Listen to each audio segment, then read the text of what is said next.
Silver స్క్రీన్‌పై ఎంతో గుర్తింపు తెచ్చుకున్న పర్సనల్ లైఫ్ మాత్రం సవాళ్లతోనే నిండిపోయింది. ఒకప్పుడు మద్యపానానికి బానిసగా మారాను కానీ, తర్వాత పూర్తిగా మారిపోయాను అంటూ స్టార్ హీరోయిన్ తెలపడం అందరినీ ఆశ్చర్యానికి గురిచేసింది. South Indian star heroine Shruti Haasan గురించి స్పెషల్‌గా చెప్పాల్సిన పని లేదు. ఈ ముద్దుగుమ్మ 'గబ్బర్ సింగ్', 'రేసుగుర్రం', 'శ్రీమంతుడు' సినిమాలతో సూపర్ హిట్స్ అందుకుంది.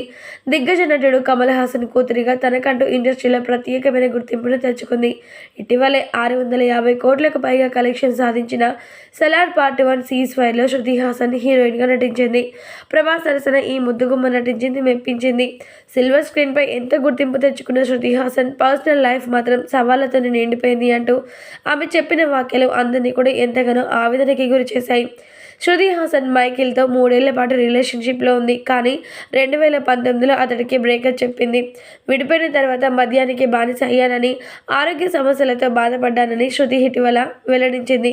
వాటి గురించి అందరికీ తెలియకుండా సీక్రెట్‌గా ఉంచినట్లు ఆమె వివరించింది. ఇక ఆమె మాట్లాడుతూ, నేను చాలా కాలంగా విస్కీ లవర్‌గా ఉన్నాను. కానీ చివరికి ఈ డ్రింకింగ్ హ్యాబిట్ నుంచి స్మాల్ బ్రేక్ తీసుకున్నాను. ప్రతిదీ ఆపాలని నిర్ణయించుకున్నాను. అది నాకొక కొత్త మార్పు అని చెప్పింది. బ్రేకప్ సమయంలో అనారోగ్యం బారిన పడ్డానని, అయినా కానీ ఎవరికీ చెప్పలేదని, ఇది నా పర్సనల్ మ్యాటర్ అని భావించానని శృతి హాసన్ తెలిపింది. ఏదైతేనేమి ఇప్పుడు మాత్రం శృతి హాసన్ ఇప్పుడు ఎంతో హ్యాపీగా తన లైఫ్‌ని లీడ్ చేయడం అందరినీ కూడా సంతోషపెడుతుందని చెప్పాలి.